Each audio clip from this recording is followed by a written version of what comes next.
Au nom du Père et du Fils et du Saint-Esprit, Amen. Le Seigneur Jésus nous invite à le suivre, qu'en tout temps et en tout lieu, il vous accorde sa grâce et sa paix. Béni soit Dieu, maintenant et toujours. Bonjour. Je vous souhaite la bienvenue à cette célébration. Aujourd'hui, la parole de Dieu sera selon Saint Marc, comme ce sera le cas au cours de tous les prochains dimanches. Alors demandons à l'Esprit de nous faire découvrir, comme si c'était tout neuf, Jésus avec l'évangéliste Saint Marc. Pour marcher à la suite du Seigneur ressuscité, nous avons besoin de son soutien. Implorons-le pour qu'il nous accorde la grâce de sa miséricorde. Seigneur Jésus, tu nous conduis sur un chemin exigeant, mais rempli de promesses. Béni sois-tu et prends pitié de nous.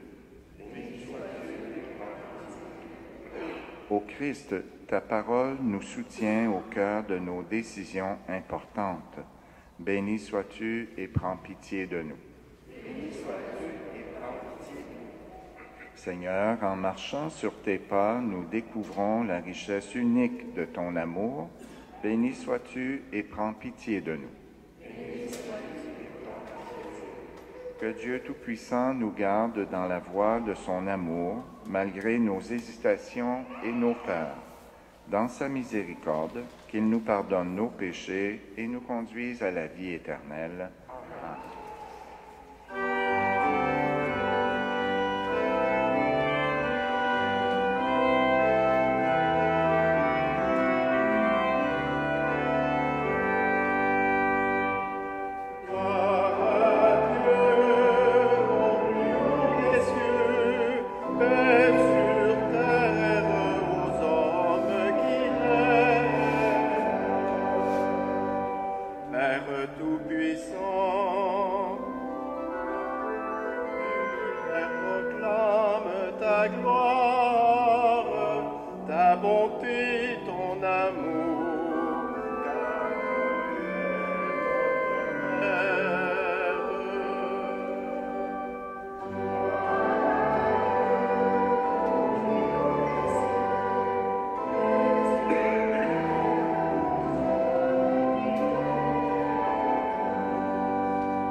Seigneur Jésus est venu pour sauver le monde.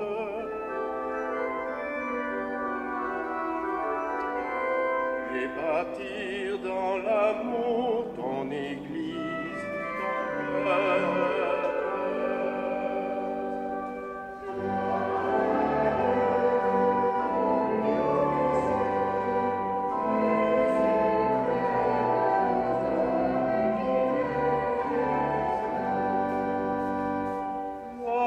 Saint-Esprit qui nous guide vers ton royaume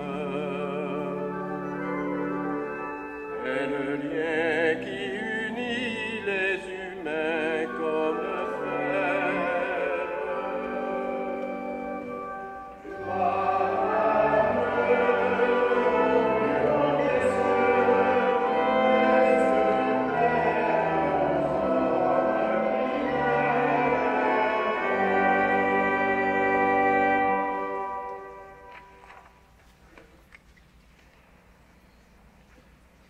Prions le Seigneur.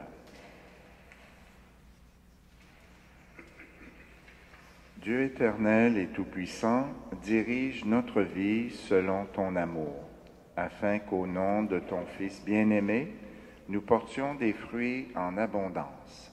Par Jésus-Christ, ton Fils, notre Seigneur et notre Dieu, qui règne avec toi et le Saint-Esprit, maintenant et pour les siècles des siècles.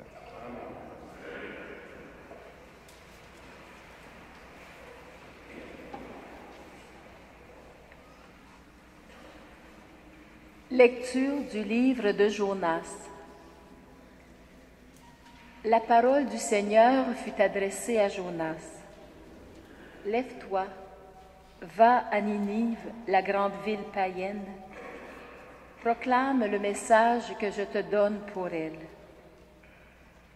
Jonas se leva et partit pour Ninive, selon la parole du Seigneur. Or, Ninive était une ville extraordinairement grande. Il fallait 3 jours pour la traverser. Jonas la parcourut 1 journée à peine en proclamant « Encore 40 jours et Ninive sera détruite. » Aussitôt, les gens de Ninive crurent en Dieu. Ils annoncèrent un jeûne, et tous, du plus grand au plus petit, prirent des vêtements de deuil. En voyant leur réaction et comment ils se détournaient de leur conduite mauvaise, Dieu renonça au châtiment dont il les avait menacés. Parole du Seigneur.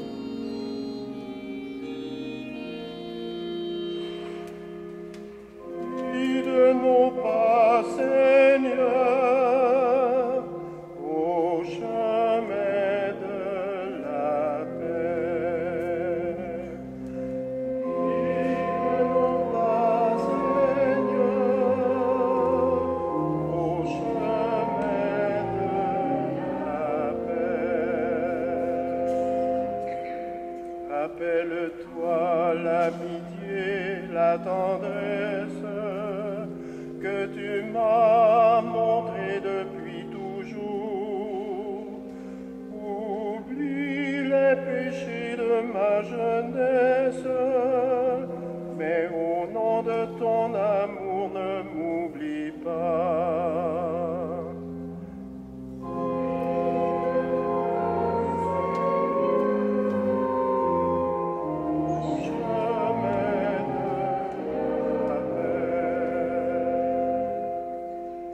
Malheur m'ouvre l'esprit, dégage-moi de mes tourments. Oh, la misère et ma peine, enlève tous mes péchés.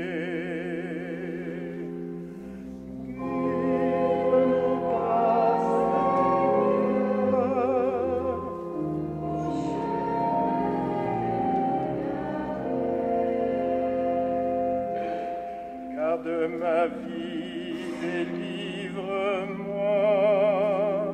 J'ai recours à toi, épargne-moi la honte, la droiture et la perfection veillent sur moi. Oui, Seigneur, je t'espère. Guide-nous par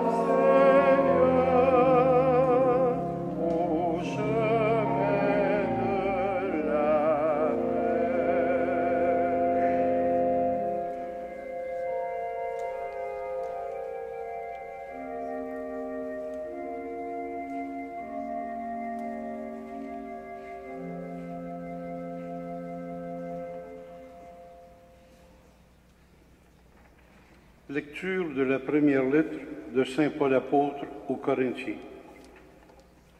Frères et sœurs, je dois vous le dire, le temps est limité. Dès lors, que ceux qui ont une femme soient comme s'ils n'en avaient pas, que ceux qui pleurent comme s'ils ne pleuraient pas, ceux qui sont heureux comme s'ils n'étaient pas heureux, et ceux qui font des achats comme s'ils ne possédaient rien, car ce monde tel que nous le voyons est en train de passer. Parole du Seigneur.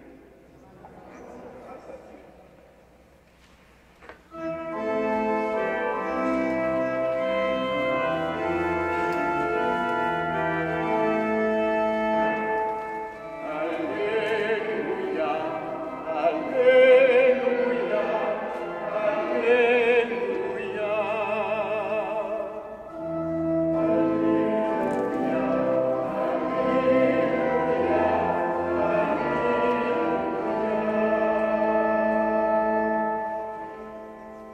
règne de Dieu est venu jusqu'à vous. Croyez à la bonne nouvelle. Alléluia.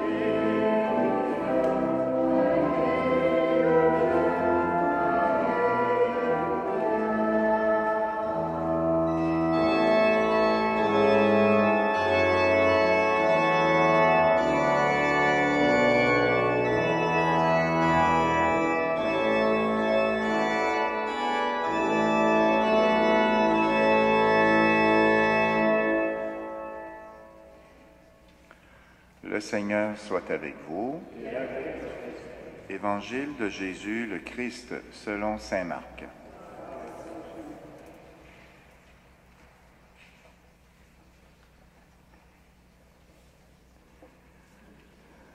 Après l'arrestation de Jean-Baptiste, Jésus partit pour la Galilée proclamer la bonne nouvelle de Dieu. Il disait, « Les temps sont accomplis, le règne de Dieu est tout proche.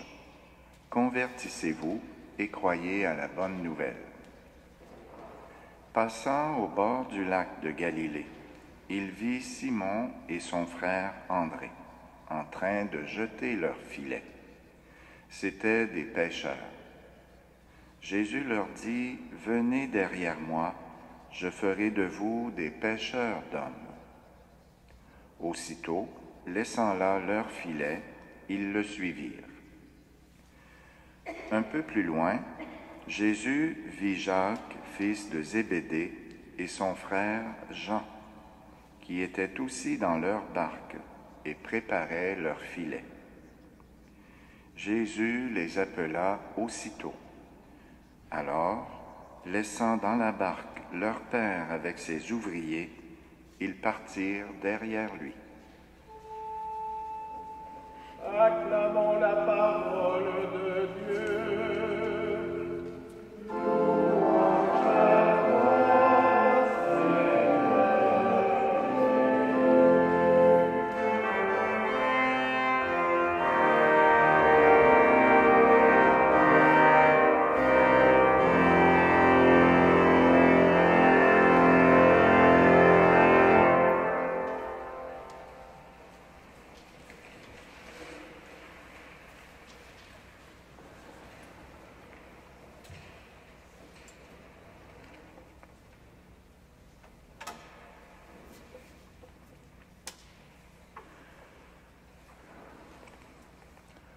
Aujourd'hui, nous avons l'honneur d'accueillir une charmante demoiselle dont je ne vous dirai pas le prénom tout de suite. Je vais laisser les parents nous le dire tout à l'heure. Alors, c'est l'occasion pour nous de rendre grâce au Seigneur que les parents aient voulu qu'elle soit baptisée ici dans notre Église. Ce sera le premier baptême de l'année 2015.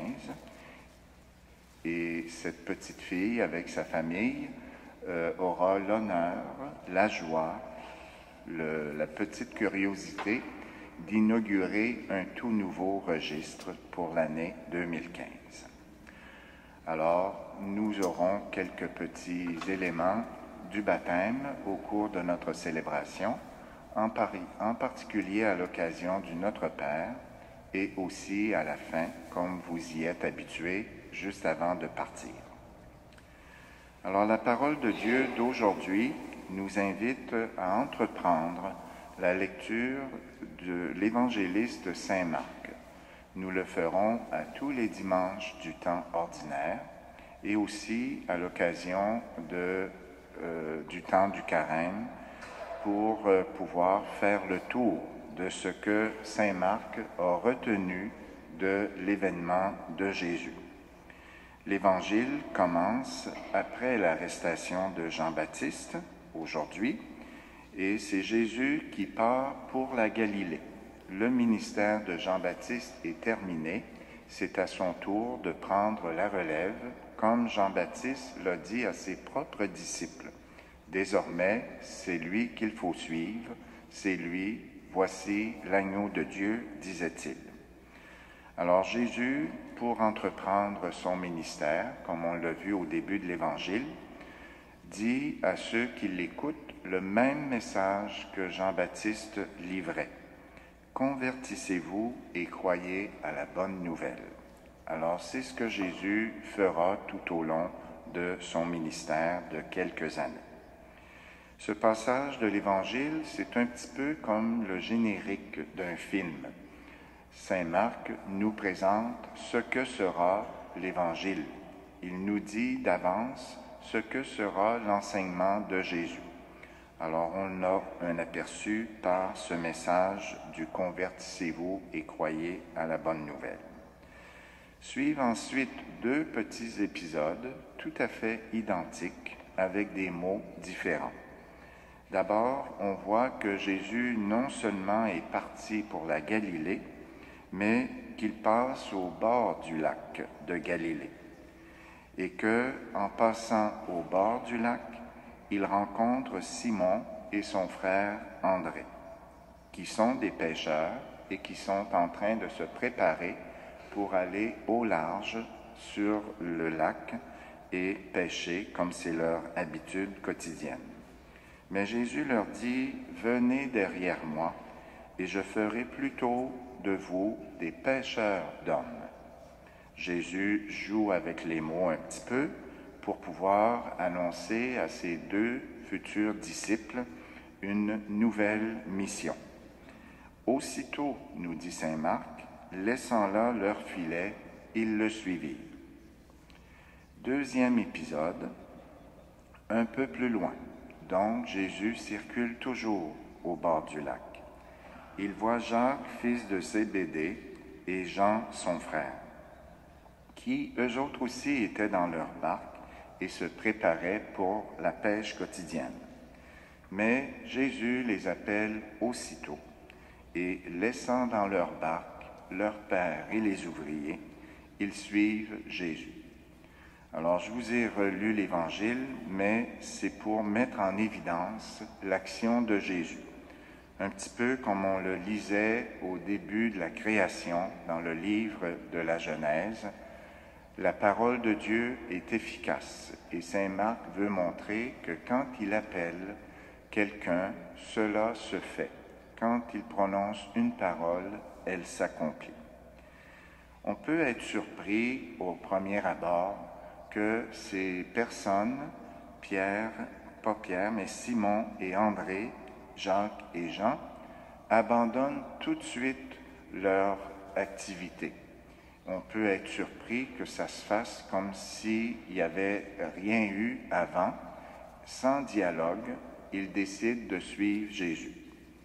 Mais pour comprendre pourquoi c'est aussi vite que ça, il faut penser à un autre événement, celui de la persécution des premiers chrétiens.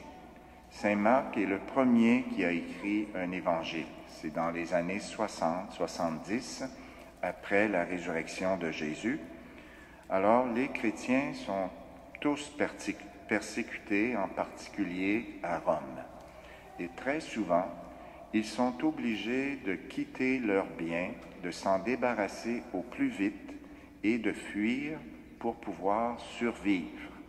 Alors, les premiers chrétiens, à cause de la persécution, ont été obligés de prendre des décisions très rapides en abandonnant à peu près tout ce qu'ils avaient et parfois même des gens avec qui ils étaient proches, pour pouvoir fuir, pour pouvoir survivre et surtout pour pouvoir garder leur foi en l'Évangile. Alors quand saint Marc nous parle des premiers disciples qui ont répondu d'une façon aussi radicale et rapide, on peut penser qu'il avait dans la tête la situation des persécutés à cause de leur foi. Et il a voulu leur dire que les appels que Jésus fait occasionnent parfois des décisions très rapides pour pouvoir nous mettre à sa suite. Alors ça apporte dans une autre perspective une raison pour laquelle Marc présente ses vocations de façon aussi subite. Dans le fond, il veut encourager les persécutés à cause de leur foi et leur dire « Soyez pas inquiets, Si vous suivez Jésus et que vous êtes obligé d'abandonner tout, vous ne le regretterez pas. Et le reste de l'Évangile nous montrera que c'est vraiment le cas. Alors, les premiers disciples qui sont choisis 2 par 2, un petit peu comme pour nous dire qu'un peu plus tard, Jésus les enverra en mission 2 par 2, un peu partout dans les villages. Il choisit aussi des frères pour montrer que la fraternité naturelle va déborder sur la fraternité humaine entre des personnes qui ne se connaissent pas vraiment, mais qui partageront une même mission. Ils deviendront des frères et des sœurs à cause de la parole de Dieu. Et Jésus dira même plus tard que tous ceux qui pratiquent sa parole et l'accueillent seront sa mère, son frère, sa sœur. Alors, dans ce passage de l'Évangile, comme je vous l'ai dit, c'est un petit peu le générique, c'est un petit peu l'annonce de ce qui suivra dans les événements que Marc choisira pour nous présenter Jésus. Alors, qu'est-ce que c'est que ces passages peuvent bien vouloir nous dire? Ils nous disent que nous sommes, nous autres aussi, des appelés, à travers les situations de nos vies, que nous soyons des parents, que nous soyons des grands-parents, que nous soyons célibataires, que nous soyons religieux ou religieuses, nous avons tous une mission particulière si nous voulons suivre Jésus. Et comme mission particulière, nous avons parfois à abandonner des choses, des outils, comme les apôtres ont fait, mais aussi on a à mettre de côté des relations, des liens avec des personnes qui ne veulent pas partager, qui ne partagent pas plutôt notre foi et que ça gêne, que ça inquiète. Alors ça peut arriver, on ne le souhaite jamais, mais ça peut arriver que notre foi soit si importante que ça nous oblige des fois à changer nos relations avec les autres. Alors, la mission qu'on a nous entraîne à voyager léger pour pouvoir suivre le Christ, lui qui se promène tout le temps partout et qui n'amène ou n'apporte jamais avec lui beaucoup de choses. Un autre élément que je voudrais dire en terminant et qui me rappelle mon expérience de plusieurs années chez les Autochtones de la Côte-Nord. J'ai entendu une fois ou l'autre une expression qui m'avait beaucoup surpris. Les Montagnais ou les Inuits vivent tous sur le bord de la mer, sur le bord du fleuve Saint-Laurent, dans la région de cette île et jusqu'au bas du fleuve. Et en général, dans les temps anciens, ils partaient une dizaine de mois en forêt, dans les montagnes, pour la chasse, pour la pêche. Jamais les montagnais ne pêchent dans la mer. Et les Blancs, comme on les appelait, eux autres sont souvent des pêcheurs sur la côte nord. Ils vont au large, mais le large de la mer. Et les Inuits, eux autres, disaient plutôt « Nous partons, nous, au large ». Mais le large, ce sont les montagnes, les rivières, les lacs du nord sur le continent. Alors voyez-vous, ce n'est pas le même large, dépendant de la perspective. Alors Jésus, dans cet évangile, invite des disciples, il appelle des disciples à aller au large, non pas celui de la mer, parce qu'ils étaient des pêcheurs, mais celui du continent, parce qu'il y avait des gens à sauver, des personnes à guérir, des maladies à soulager, des personnes à accueillir. Alors Jésus nous invite aussi parfois à choisir le large de nos vies pour pouvoir, quel qu'il soit, pour pouvoir vivre de ce qu'il nous enseigne. Alors profitons de cette parole qui nous est proposée au début de ce temps ordinaire pour demander à l'Esprit de nous aider à découvrir Jésus encore plus à la manière de Marc et que cette redécouverte nous aide à vivre mieux notre foi et notre espérance.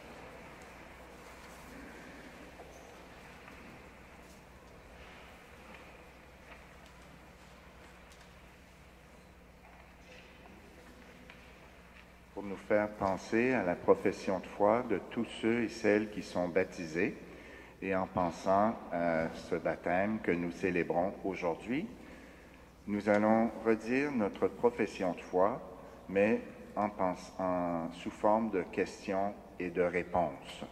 Alors vous allez remarquer, ça ressemble beaucoup au « Je crois en Dieu » que nous disons d'habitude. Alors je vous invite à répondre après chacune des questions en pensant à celle qui sera baptisée tout à l'heure et à sa famille.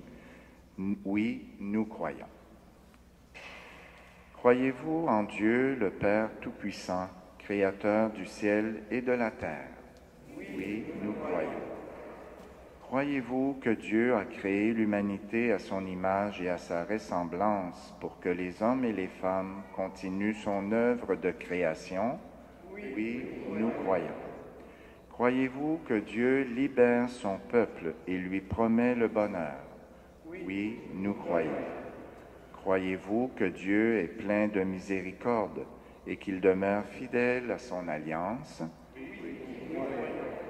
Croyez-vous que Dieu est toujours prêt à nous donner un cœur nouveau, un esprit nouveau et une vie nouvelle?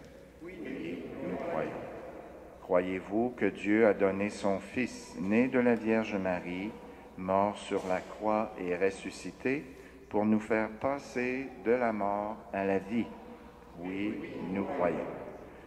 Croyez-vous que par le baptême, nous sommes morts au péché et vivants pour Dieu à jamais? Oui, nous croyons. Croyez-vous que l'Esprit est à l'œuvre dans le monde, que l'Église est le peuple de l'Alliance nouvelle? Oui, nous croyons. Telle est notre foi. Telle est la foi de l'Église que nous sommes fiers de proclamer dans le Christ Jésus notre Seigneur. Amen. Ce monde tel que nous le voyons est en train de passer, dit saint Paul. Pour ce monde en constante évolution, appelé à se transformer à l'image du royaume, invoquons la bienveillance du Seigneur. La société a besoin de décideurs éclairés. Pour que les personnes responsables de l'administration publique se préoccupent toujours davantage du bien commun, prions le Seigneur.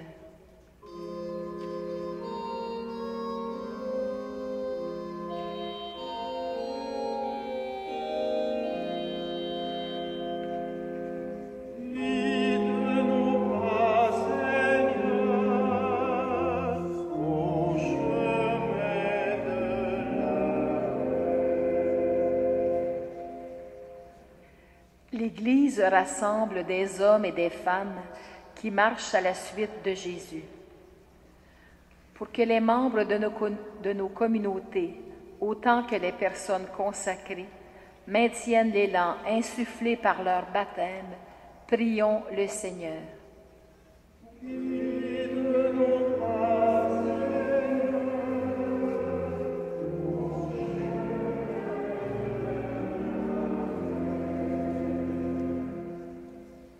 Partout dans le monde, des hommes, des femmes et des enfants sont exploités, abusés ou violentés. Pour que la lumière de l'Évangile incite de plus en plus des disciples du Christ à leur apporter une aide concrète, prions le Seigneur.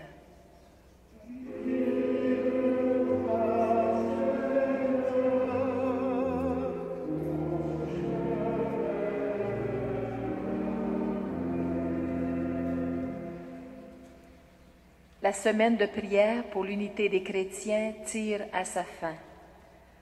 Pour que nous sachions nous émerveiller de l'espérance portée par les diverses confessions chrétiennes, ici et ailleurs, prions le Seigneur.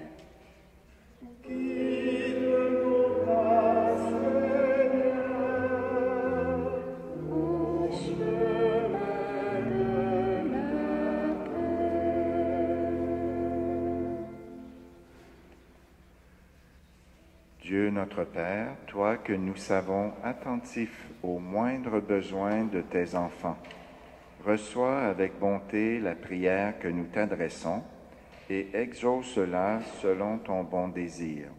Nous te le demandons par Jésus, ton Fils, notre Seigneur, vivant pour les siècles des siècles. Amen. Vous pouvez vous asseoir.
Prions ensemble au moment d'offrir le sacrifice de toute l'Église.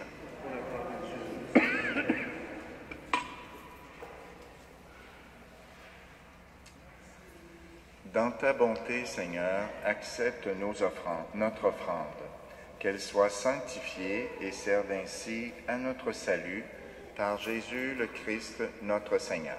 Amen. Le Seigneur soit avec vous. Et avec toi. Élevons notre cœur.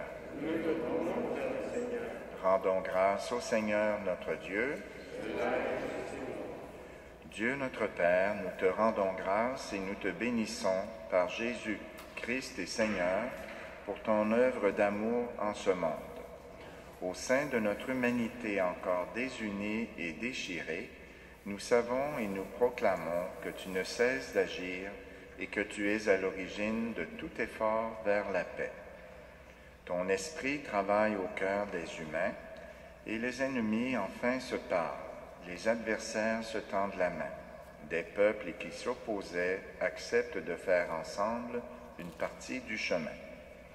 Oui, c'est à toi, Seigneur, que nous le devons, si le désir de s'entendre l'emporte sur la guerre, si la soif de vengeance fait place au pardon, et si l'amour triomphe de la haine. C'est pourquoi nous devons toujours te rendre grâce et te bénir en unissant nos voix à celles qui te chantent unanimes dans les cieux.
Toi qui es vraiment saint, toi qui es la source de toute sainteté, nous voici rassemblés devant toi.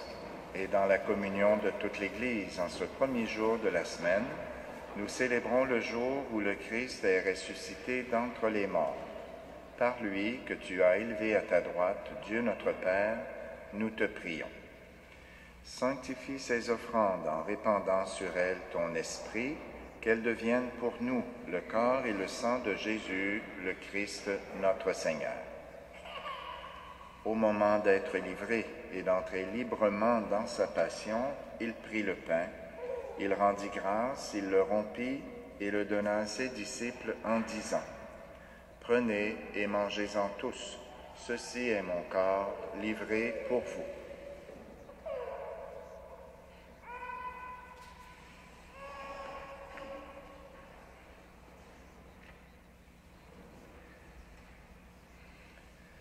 De même, à la fin du repas, il prit la coupe.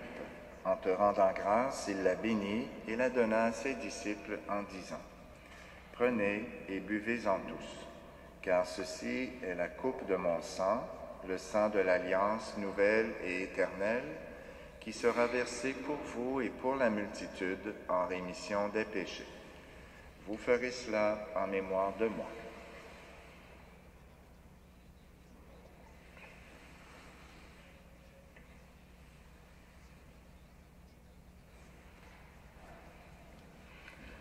Proclamons le mystère de la foi.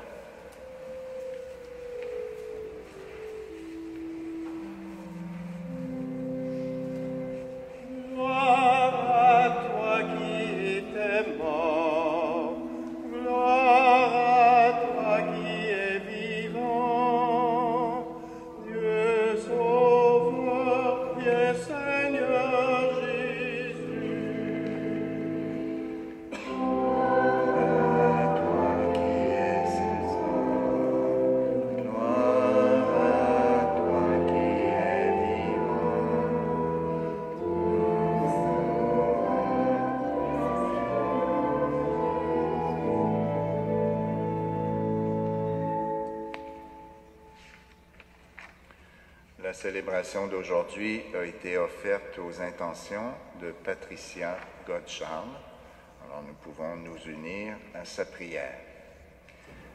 Faisant ici mémoire de la mort et de la résurrection de ton Fils, nous t'offrons, Seigneur, le pain de la vie et la coupe du salut, et nous te rendons grâce, car tu nous as choisis pour servir en ta présence. Humblement, nous te demandons qu'en ayant part au corps et au sang du Christ, nous soyons rassemblés par l'Esprit Saint en un seul corps. Souviens-toi, Seigneur, de ton Église répandue à travers le monde. Fais-la grandir dans ta charité avec le pape François, notre évêque Christian, et tous ceux et celles qui ont la charge de ton peuple. Souviens-toi aussi de nos frères et sœurs qui se sont endormis dans l'espérance de la résurrection et de toutes les personnes qui ont quitté cette vie. Reçois-les dans ta lumière auprès de toi. Sur nous tous, enfin, nous implorons ta bonté. Permets qu'avec la Vierge Marie, la bienheureuse Mère de Dieu, avec Saint Joseph, son époux, avec les apôtres et les saints de tous les temps qui ont vécu dans ton amitié, nous ayons part à la vie éternelle et que nous chantions ta louange par Jésus-Christ, ton Fils bien-aimé. Par lui, avec lui et en lui, à toi, Dieu le Père Tout-Puissant, dans l'unité du Saint-Esprit, tout honneur et toute gloire pour les siècles des siècles. Amen.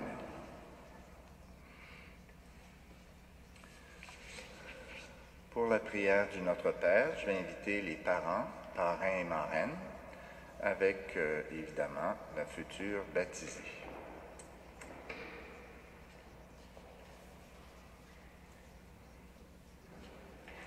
S'il y a des enfants qui veulent venir avec vous, amenez-les, ils peuvent venir aussi.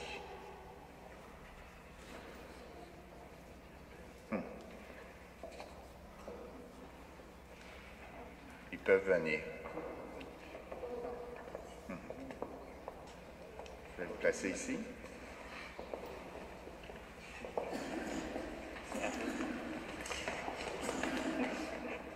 On a le droit, toute la famille.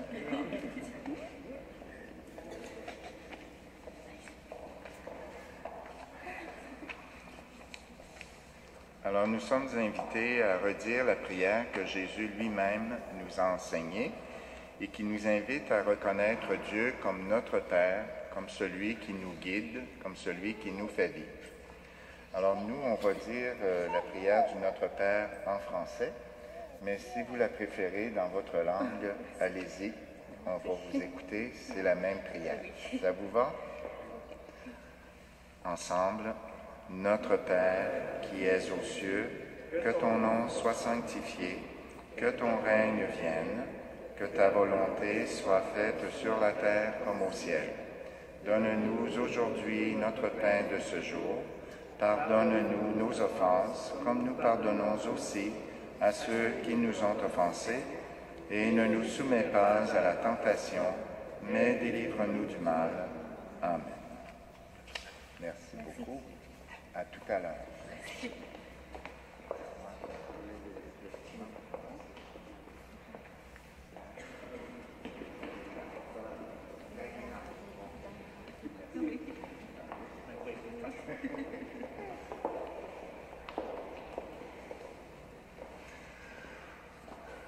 Délivre-nous de tout mal, Seigneur, et donne la paix à notre temps. Par ta miséricorde, libère-nous du péché. Rassure-nous devant les épreuves en cette vie où nous espérons le bonheur que tu promets et l'avènement de Jésus-Christ, notre Sauveur. Car c'est à toi qu'appartiennent le règne, la puissance et la gloire pour les siècles des siècles.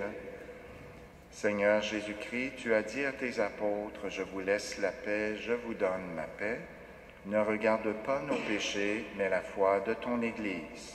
Pour que ta volonté s'accomplisse, donne-lui toujours cette paix et conduis-la vers l'unité parfaite, toi qui règnes pour les siècles des siècles. Amen. Que la paix du Seigneur soit toujours avec vous. Et avec votre esprit.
Heureux les invités au repas du Seigneur. Voici l'agneau de Dieu qui enlève le péché du monde.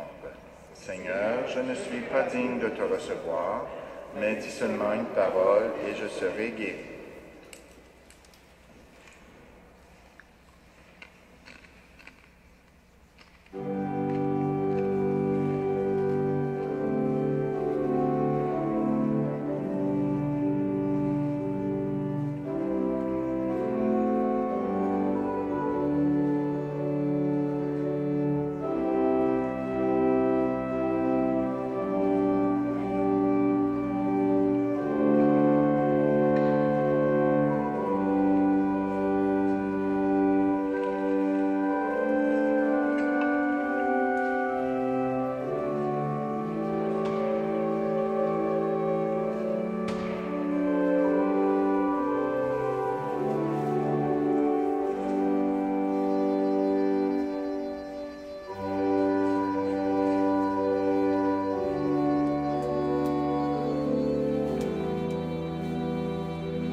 Prions le Seigneur.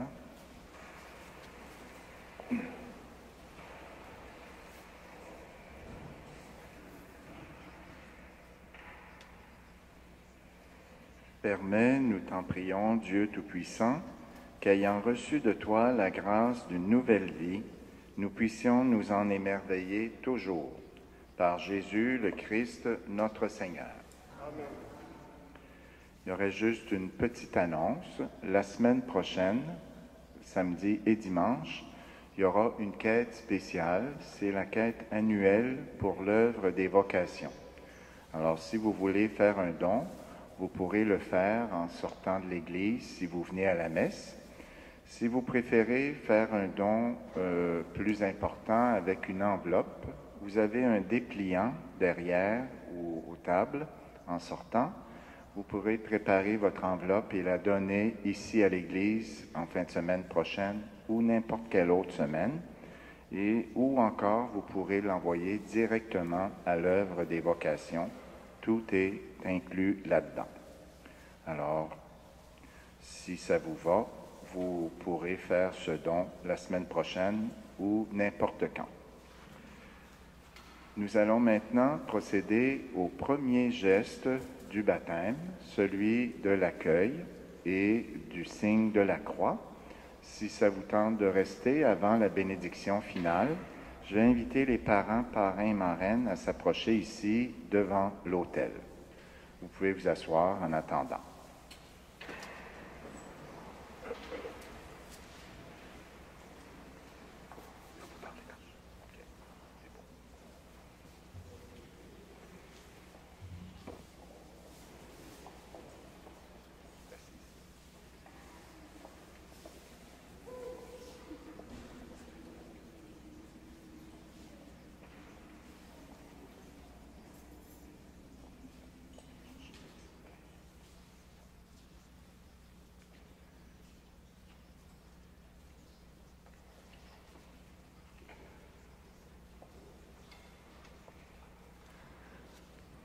Alors, ça me fait plaisir d'abord de vous présenter les parents qui s'appellent Dulce et Arturo.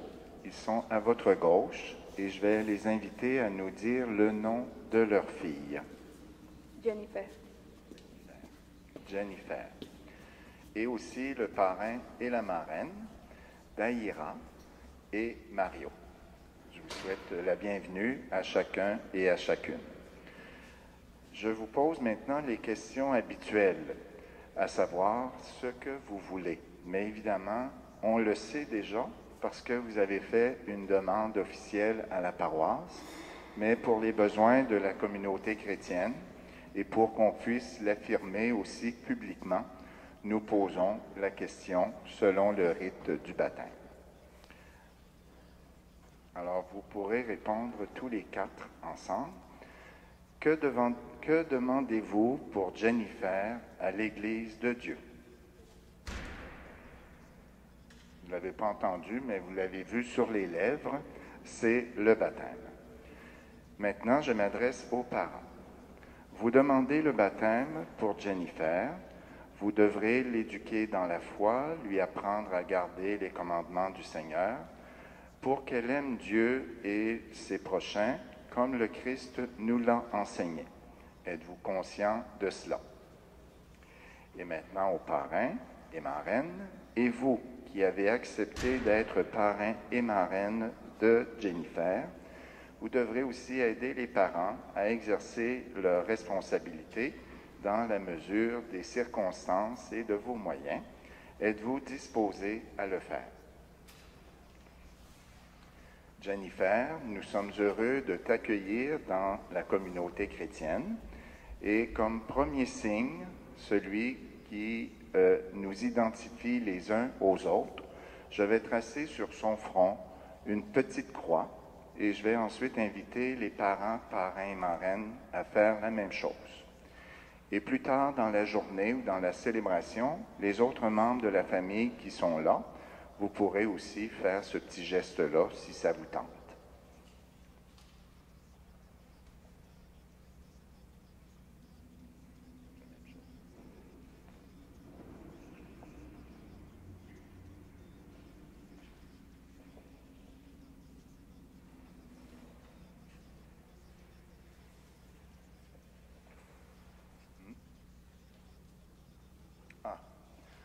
présenter l'enfant à tout le monde et je suis sûr que tout le monde est d'accord pour l'accueillir dans la communauté chrétienne.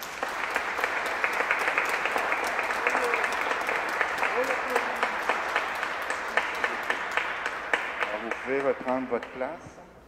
On vous rejoint tout de suite après la bénédiction. Merci. Jennifer a l'air bien contente. Nous nous levons pour la bénédiction finale. C'est ça? Le Seigneur soit avec vous. Et avec votre esprit. Que Dieu Tout-Puissant vous bénisse, le Père, le Fils et le Saint-Esprit. Amen. Allez dans la paix et dans la joie du Christ.